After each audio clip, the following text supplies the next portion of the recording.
Hello friends, എല്ലാവരും ചോറുണ്ടോ? ഞാൻ ചോറുണ്ടാൻ പോവുകയാണ്. ഇന്നൊരു റെസിപ്പിയാണ് ഉണ്ടാക്കിയത്. മുരിങ്ങയ്ക്കയും പൊട്ടറ്റവും തക്കാളിക്കായും കൂടി ഒരു റെസിപ്പിയാണ്. പൊട്ടറ്റോയും മുരിങ്ങയ്ക്കായും കൂടെ നമ്മൾ നന്നായി പാലെടുത്ത് വെളിച്ചെണ്ണ വെച്ച് ചൂടാകുമ്പോൾ അത് വഴറ്റണം. വഴറ്റിയെടുത്ത ശേഷം അതിങ്ങ് മാറ്റുക. അതിന് ശേഷം നമ്മൾ കടുക് പൊട്ടിച്ച് വെളുത്തുള്ളിയും ഇഞ്ചിയും കൂടെ ചതച്ച് വെക്കണം.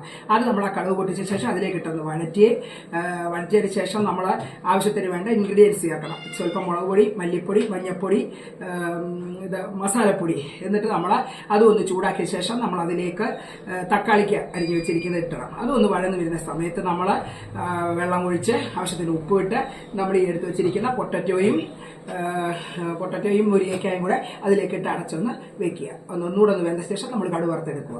പിന്നെ അതാണ് ഇന്നത്തെ റെസിപ്പി. പിന്നെ നമ്മുടെ മുട്ടത്തോരൻ, പയറുമെഴുക്ക് വരട്ടി, സമ്മന്തി, എൻ്റെ മക്കൾ പറഞ്ഞത്, മോര്, ഇത്രയുമാണ് നമ്മുടെ കൂട്ടാൻ. ഇപ്പോൾ എല്ലാവരും ചോറിൻ്റെ ഞാനും ചോറിൻ്റെ താങ്ക് യു.